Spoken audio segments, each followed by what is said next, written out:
Well, don't look now, but the Cavs are once again on another heater, a 3-game win streak after a win over the Atlanta Hawks. It's the Cavs Insider Podcast coming at you right now.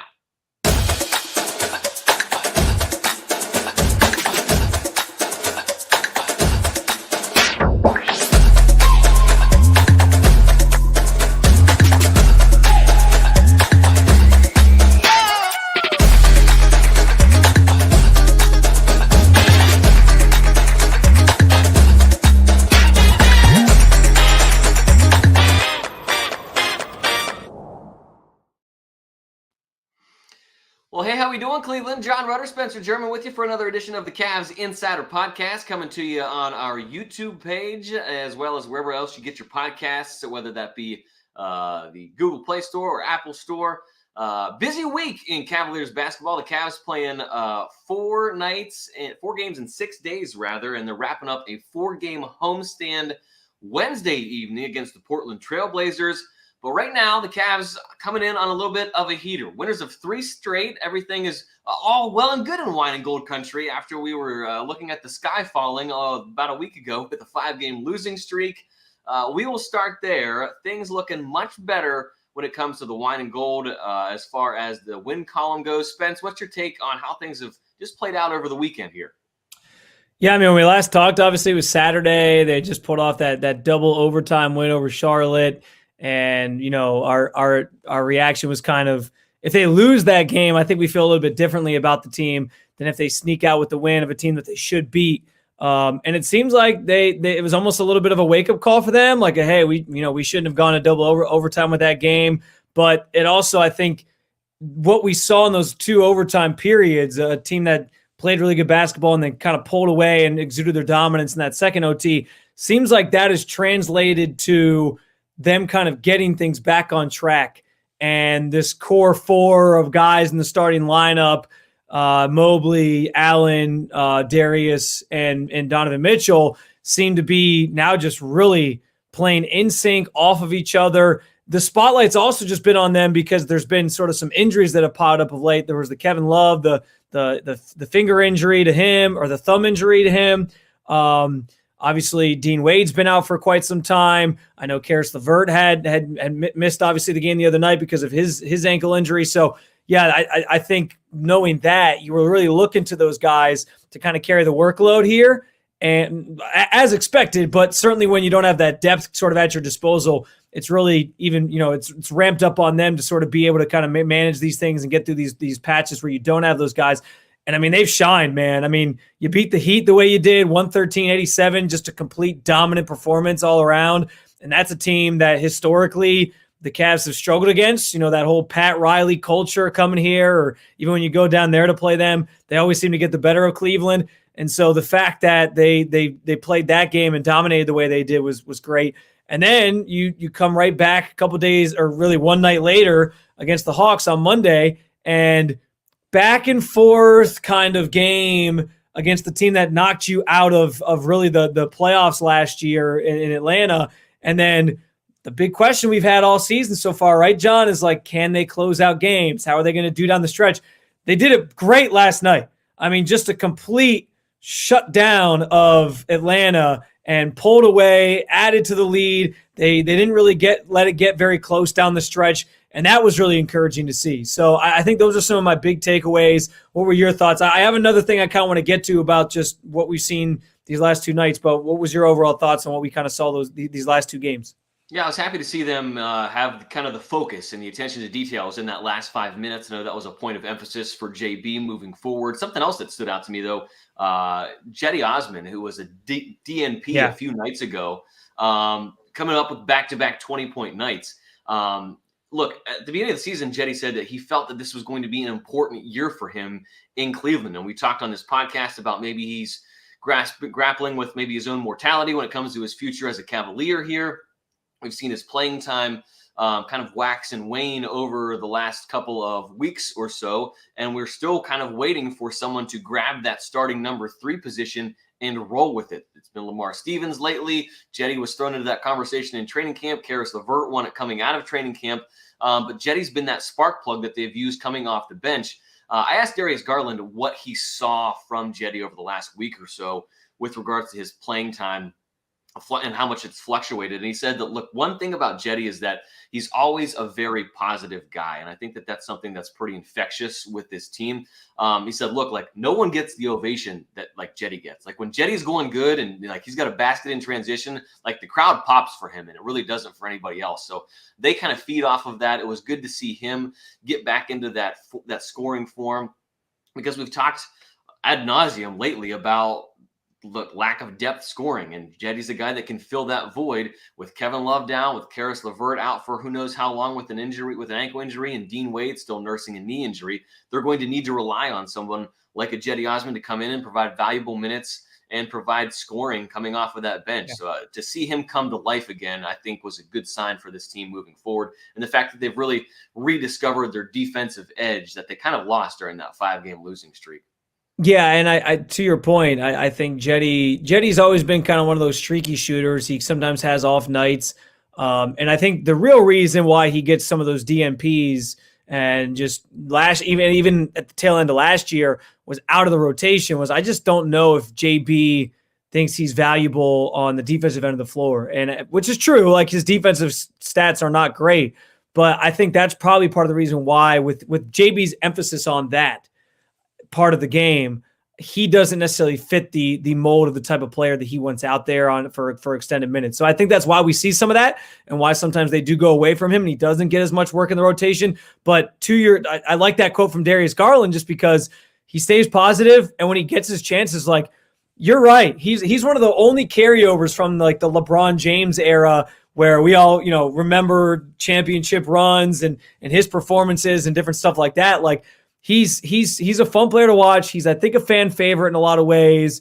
And when he does well, he definitely ignites the crowd in a way that some of the other guys even can't. So, yeah, he's an important piece of this team, a good one to have. I do think, though, I mean, when we talk about depth pieces, he's probably one of the better ones you got coming off the bench. In terms of if you're looking for a scoring spark, like he can give that to you. He's going to knock down threes from beyond the arc, which is something that you desperately need. So I think that's valuable. I found it interesting too, John.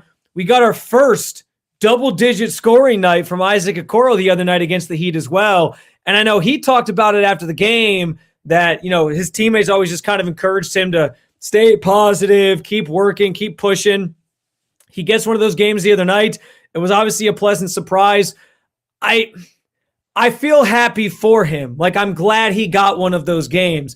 But as we have said numerous times on this podcast, I'm not going to loop myself back into the Isaac Okoro. Maybe there's something there. Like, I can't do it.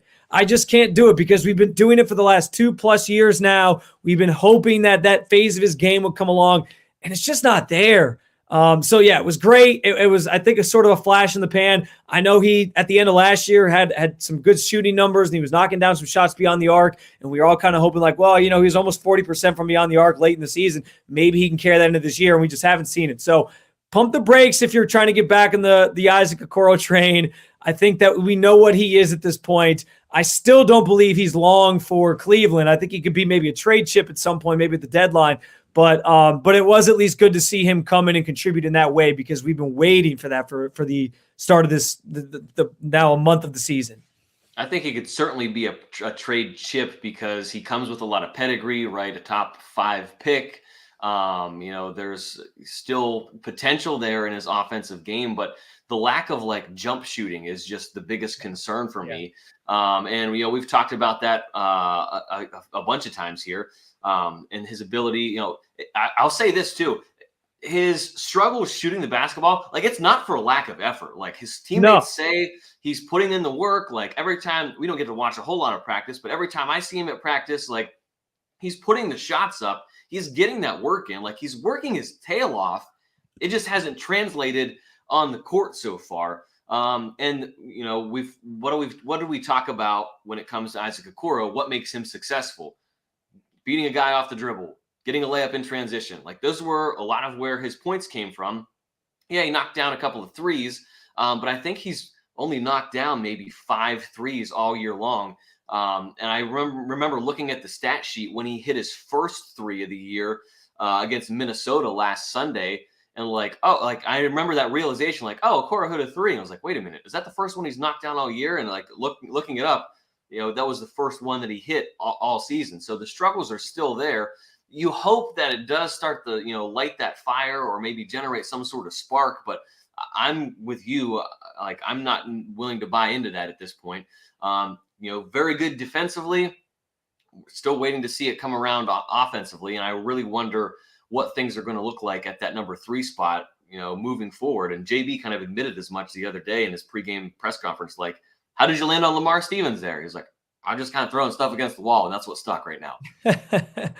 Yeah, we talked about that a little bit last time. Like, I do think that might be maybe the method to the madness for JB for portions of the season, where he's just kind of out there trying different looks, trying different guys in the lineup to see how they handle being in that with those 4 big, the core 4 guys that are the starters that we named off earlier. So yeah, that could be the truth.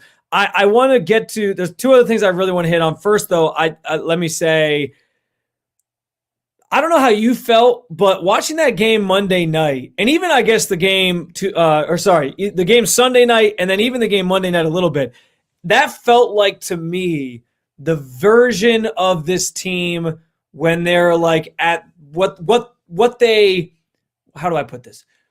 That looked like the team when they're like at their peak condition, sure. What we will get from this Cavs team, which is Darius Garland maybe in some games taking over as the primary scorer. That's what we saw in the Miami game. He obviously dropped 25, was the leading scorer. Donovan Mitchell added 13. You had Evan Mobley with 15.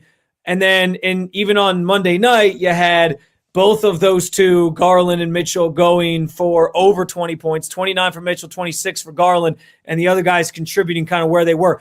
That felt like to me, when this team's playing in sync, when they have this thing really figured out, that's the version of the team that we're going to get when they're playing their best. Like Mitchell and Garland, maybe one of them takes over on some night, maybe both of them have a really good night, and then the other guys find their spots, contribute on the defensive end of the floor, especially for Jared Allen and Evan Mobley, but also find their spots offensively to contribute and are sort of in those supportive roles of those 2, where you just have so many different options, but one of those 2 guys or both of those guys are the guys you're looking to like down the stretch to take things over and kind of win you the game. So I was kind of encouraged by that, because we had some questions after the 5-game losing streak of how are Mitchell and Garland going to kind of play together? Are we kind of running into some issues here where Garland maybe shouldn't be the primary guy at the end of games, but it's looking like if they can continue to work through this thing, that's kind of the best version of the team that we could potentially have this year if they can continue to iron some of those things out and carry that throughout the rest of the season. Sure. And, Jason Lloyd alluded to something today as well. When I was talking to him on 92.3 The Fan, he said, look, there are 2 closers in this town, Emmanuel Clase and Donovan Mitchell. That's kind of what they brought Donovan in there to be, the closer. But that doesn't mean that Darius doesn't have a role. And I think that how that process of them experimenting with lineup combinations and closing games out has kind of been augmented by the fact that as we evolve through this process, they're a little more clear about their defined roles of where the ball is, whose hands it's in, and when it's in their hands. And JB talked about that the other night, like on made baskets, you're going to see the ball more in Darius Garland's hand, bringing it up the floor. Like they want things to kind of start with Darius, but on a miss, like it's kind of the nearest guard, whoever gets there quickest, and they're pushing the ball up the floor. And at times, I think the offense might have gotten stalled down and gummed down a little bit by feeling things out and how they got the ball up the floor in transition in that regard. I did notice one thing against the Hawks last night, because I was looking for that to see who was taking it out underneath the miss, who was getting the ball out on a miss. A couple of made baskets. Atlanta put a little extra pressure on Darius as far as the inbounds is going. So it kind of seems like teams are aware of that as early on. So we'll have to see how the Cavs adjust to that. Obviously, this is very early on in this process, but that was something that we got a clear, defined answer from JB from the other night. Yeah, I think that's some good insight from JB on that too, and kind of how they're handling that role. And great that you shared that here on the podcast as well. I will just let me add this too about last night's game in particular. beating the Hawks to me feels, I know they're not the best version of the Hawks. You know, we all thought they were going to take that real next step after making it to the Eastern Conference Finals a couple years ago. But I do feel like that's a team that you're comparing yourself to because they're young. They went out and acquired DeJounte Murray. Like they're doing the same sort of thing, getting a big player in there to try to take that next step. They're competing with you in that regard. And you felt like they were a hurdle in your way to getting there, especially if they knock you out of the postseason play last year or the play-in tournament, if you will, last year. So to beat them, also it's always Trae Young's one of my favorite players, I think, in this league. He's so fun. I know he gets real brash and fun with the opposing fans and gets some criticism for it, but I love that about him. And so to kind of get the better of him and say like, hey, we're here. We're right there with you. I thought that was a pretty big deal as well. Let me ask you this before we get out of here in a few minutes. How long do you think the Kevin Love injury is going to be a problem? Because he played last night, only 12 minutes. It was limited capacity, didn't score at all. And we know how important he is to this team. But is that just something from your vibe that you get from being around the team that they're just going to have to kind of manage? Or is it something that like it'll heal here in a few weeks and then he should be good maybe by the start of 2023? Well, I can give you the company line was that they don't necessarily anticipate him being out a long time. JB said that a couple of times the other night, whether it was pregame or postgame. Like he said he would anticipate Kevin being back sooner rather than later. And then we did see him out there. He had the thumb taped up, but that performance last night, I kept a close eye on his minutes. I think that he only played 11 minutes the other night against the Hawks. And you're right, didn't score. So that kind of like makes you want to raise your eyebrow like, okay, well, this wasn't supposed to be too serious, but it kind of seems like it's limiting him right now. So I think that's just kind of like a wait and see process right now. It's good that he's able to kind of tough it out and get back there, but the value to Kevin Love is that he's going to rebound, he's going to draw charges now, and he's going to be able to knock down perimeter shots. If he's not able to do that, he's not providing a whole lot of value for you right now. Yeah, I think his presence on the floor can be valuable. And just because from the leadership standpoint, recognizing things, he's a veteran, but you want his scoring and with that thumb taped up, it was obvious that it's hindering him. He's not taking as many shots. He's probably, a little limited in being able to take the same shots he usually does. So I was just curious kind of what you had heard, because I don't get to keep an eye on every little detail from the press conferences all the time. But that's some good info and some good information. Hopefully it doesn't hinder him for too long. So Portland coming up next, they've lost 4 of their last 5. At one point, I think they were actually atop the Western Conference standings.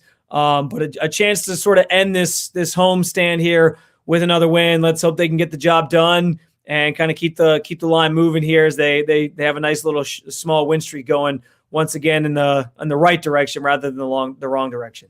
Yeah, I think the most important thing right now is that they're building good habits, and we saw some of those habits.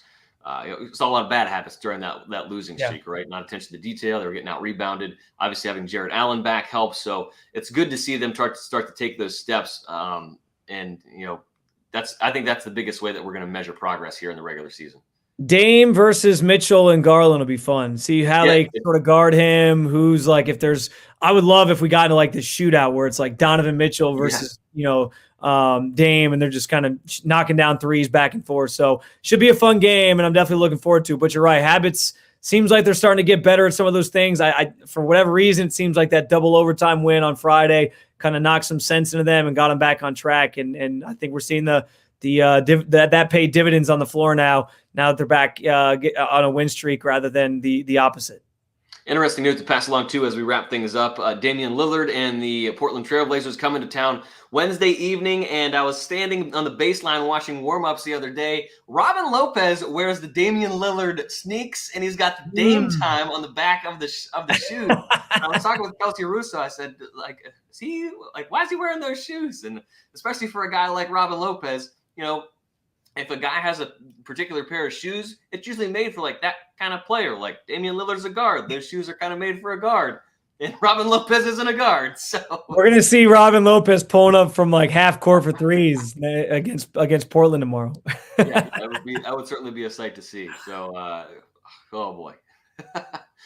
All All right, as we wrap things up, Cavaliers riding a 3-game win streak. They have the Portland Trailblazers at Rocket Mortgage Fieldhouse on Thanksgiving Eve. Spence and I were going to try to touch base with you again at some point throughout the week and maybe even do one of these weekly wrap-ups on Saturday morning. So stay posted for that. I know you got to run off to something else, but you will also be hosting on the Fan. So plenty of Cavs coverage coming at you throughout the week. We will also keep you updated here on the Cavs Insider Podcast. For Spencer German, I'm John Rudder. Thanks for joining us as we wrap things up. Cavaliers looking for 4 straight on Wednesday night against the Portland Trailblazers.